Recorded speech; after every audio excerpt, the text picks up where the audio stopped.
noches, yo soy Odalis Castillo y usted está viendo Toda la Verdad, el programa de las verdades incómodas y los debates necesarios. Señores, la reciente tensión entre Cuba y Estados Unidos, marcada por el endurecimiento de sanciones, las acusaciones sobre la creciente cercanía de La Habana con potencias como Rusia, China e Irán y el debate sobre la seguridad regional en el Caribe, han vuelto a colocar a la isla en el centro de la tensión geopolítica.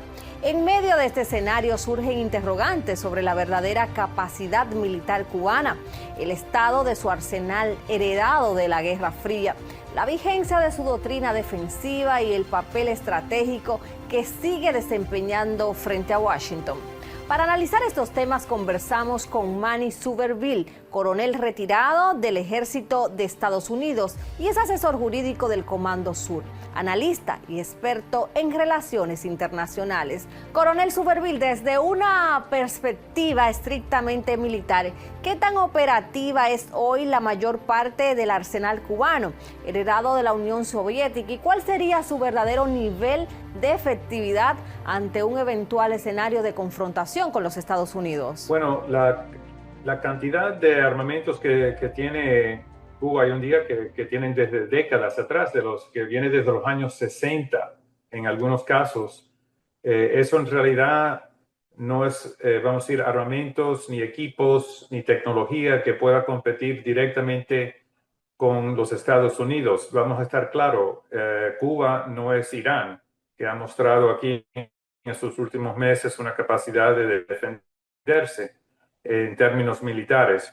Ahora, lo que sí puede hacer lo que tienen los cubanos hoy en día, aunque el equipo es muy viejo y no muy en buenas condiciones, es que puede causar a las fuerzas, si fuera a haber una invasión americana, puede causar algún tipo de dispersar las fuerzas americanas, elevar los costos a los americanos o a quien sea, y también generar una fricción táctica, vamos a decir, entre las diferentes fuerzas, bien sean que estén en el aire o en la tierra o en el mar. Pero al fin del día, lo que tienen los cubanos no va a afectar un resultado estratégico al final. ¿Y cómo describiría usted la calidad, el estado operativo y el nivel de modernización del armamento bélico que actualmente posee Cuba? Bueno, los cubanos durante estas últimas 60 décadas, más o menos, sí, como 60 décadas, 6 décadas, mejor dicho, han podido recibir muchos armamentos, principalmente de los rusos, de la Unión Soviética inicialmente y ahora de los rusos. Pero la verdad es que el inventario, aunque es extensivo, no está en muy buena condición. Han tenido que canalizar muchos de sus equipos, tanques, artillería, aviones, para poder tomar las partes para poder mantener otros en condición operativa.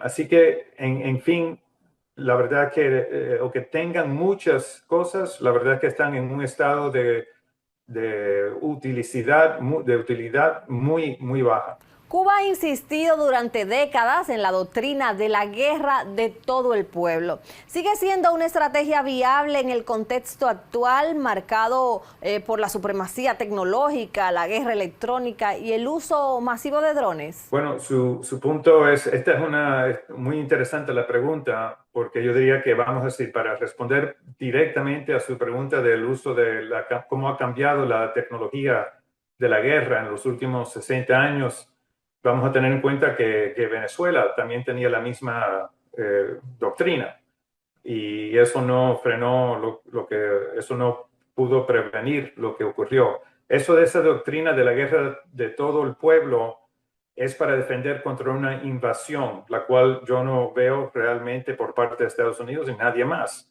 Lo curioso aquí, lo irónico es de que hoy en día, en vista de lo que ha sufrido, lo que está sufriendo el pueblo cubano, este término de decir la guerra del pueblo, yo creo que es más de la otra dirección. Otra palabra, que el régimen es el que tiene que tenerle miedo a esta doctrina porque el pueblo ya no aguanta mucho más. Algunos analistas sostienen que las exhibiciones militares del régimen cubano tienen más un objetivo propagandístico y político que una verdadera función disuasiva. Desde su experiencia, ¿dónde termina la capacidad real y dónde comienza la narrativa estratégica? En este caso de Cuba y en vista de la viejez que tienen los equipos y vamos a decir el problema que el régimen tiene con su propio pueblo, yo creo que la amenaza, vamos a decir, de los equipos y las Fuerzas Armadas de Cuba hoy en día es más para mostrar al pueblo que se tienen que mantener bajo control, o si no puede haber un caso como lo que vimos en Irán o otro lugar. En otras palabras, que crearle algún tipo de algún tipo de señalización hacia los Estados Unidos. Los Estados Unidos no va a estar con miedo de los equipos del gobierno, pero el pueblo sí puede ser que llegue a un punto en que les muestre, en otras palabras, que la audiencia de todo eso, de los desfiles militares y los tanques y todo eso, es más mandarle un mensaje al pueblo de que ni se les piense, ni se les cruce la idea de algún tipo de actos violentos contra el régimen. ¿Y cuál sería el papel de aliados estratégicos como Rusia, China o Irán en caso de una crisis militar en el Caribe? ¿Cree usted que Cuba podría contar con un respaldo efectivo o quedaría prácticamente aislada? Bueno, como también vimos en Venezuela hace unos meses atrás, casi nada se escuchó de esos países, mucho menos algún tipo de acción. Yo creo que el tema de Rusia, China e Irán, primero que nada, Irán está en medio de una guerra. Rusia está en medio de una guerra actual y Rusia en particular le está yendo mal en este momento. Así que participar de alguna manera directa con fuerzas militares apoyando a Cuba, yo creo que cero chance de que eso vaya a ocurrir. Ahora, ayudándoles de una manera diplomática, haciendo ir a las Naciones Unidas o a las Américas, algo así, y hacer algún tipo de demostración diplomática, o también como han hecho los rusos con Irán, que le han dado inteligencia a los iraníes y también le ha dado cierto apoyo en la parte de ciberoperaciones. Eso sí, es mucho más factible que Rusia o China o los dos puedan ayudar a Cuba en eso, pero de ninguna manera estos países van a arriesgarse en defender a Cuba utilizando fuerzas directas de combate de ellos en la isla. Eso no va a ocurrir. Y más allá del plano militar, ¿cuál considera usted que es hoy el principal valor estratégico de Cuba para Estados Unidos? ¿Una amenaza de seguridad regional, un símbolo político de resistencia o un actor cuya importancia geopolítica ha sido sobredimensionada con el paso del tiempo? Bueno, muy buena pregunta. Yo creo que la respuesta tiene toda una parte de lo que usted acaba de decir. Primero que nada, vamos a empezar con su ubicación en el Caribe, que tiene dominancia, vamos a decir, sobre el Caribe en términos geográficos. Entonces, por esa ubicación, les da a Cuba la posibilidad de interferir con, vamos a decir, si fuera a haber algún tipo de crisis en el mundo, el fluido de comercio, como lo estamos viendo hoy en día en los estrechos de Hormuz, eso también Cuba tendría un impacto potencial en también crear problemas de tránsito marítimos por el Caribe. También, como ya se sabe, Rusia y China, los dos tienen bases, o por lo menos, vamos a ir en una base, pero tienen operaciones de inteligencia y de signals intelligence, de escuchar de transmisiones de Estados Unidos militares, etcétera, desde Cuba. En otras palabras, que le provee a estos países un lugar físico de estar cerca de los Estados Unidos. Pero al fin del día, lo que también es esto, que Cuba como representa ya por 60 años una manera en que un país pequeño se puede defender o enfrentar, vamos a decir, contra los Estados Unidos y mantener su independencia, y que eso entonces yo creo que podría ser otro factor que es simbólico, como usted dice, ya después de 60 años. Pero en términos prácticos ya el mundo ha cambiado muchísimo y no creo que eso ya tenga mucho impacto.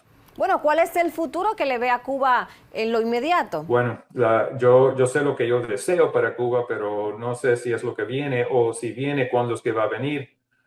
Pero el gobierno americano, como hemos visto en este último año, esencialmente, está como brincando de un tema a otro mundialmente, bien sea Groenlandia, bien sea Panamá, bien sea Ucrania, Irán. Entonces, para que está muy disperso, vamos a decir, Estados Unidos, el enfoque ha estado muy disperso y no tiene como una estrategia clara en qué es lo que quiere hacer. Claro que tienen un plan y lo han mostrado y todo, pero una cosa es tener un plan y otra cosa es actualmente actuar basado en ese plan.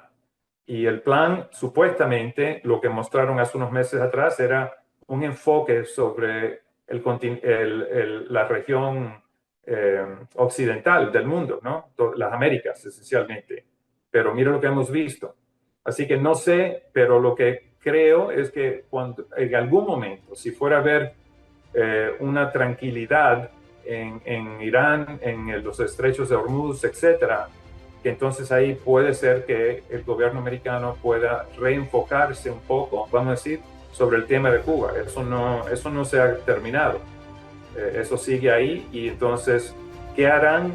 ¿Quién sabe? Porque la verdad es que el desgaste que ya ha tenido los Estados Unidos y el pueblo americano sobre guerras ya ha llegado a un límite. Yo creo que ya estarían muy en contra de algún tipo de acción militar en cualquier otro país, bien sea Cuba o cualquier otro. Así que, quién sabe, pero la verdad es que el pueblo cubano está sufriendo muchísimo y no sé cuánto más se va a poder sostener. Bueno, pues muchas gracias al coronel retirado Manny Superville, quien nos ha dado su perspectiva sobre un tema de mucho interés para nuestra región. El caso Estados Unidos-Cuba. Ahora vamos a ver el contenido que nos resta esta noche. Venden medicamentos ambulantes prohibidos por la FDA. Los medicamentos tienen un control de trazabilidad especial. No se puede dispensar, vender o distribuir medicamentos a lo loco. Encontramos productos sin registro sanitario y con alertas de agencias europeas. Esto no tiene ningún dato. Busqué el prospecto, no lo tiene. No tiene registro de salud de la autoridad nuestra. Seguimos el rastro de las ventas, de la documentación legal y el daño a la salud. Para denuncias o hacer contacto con nosotros, escríbenos a todalaverdadbtv32@gmail.com.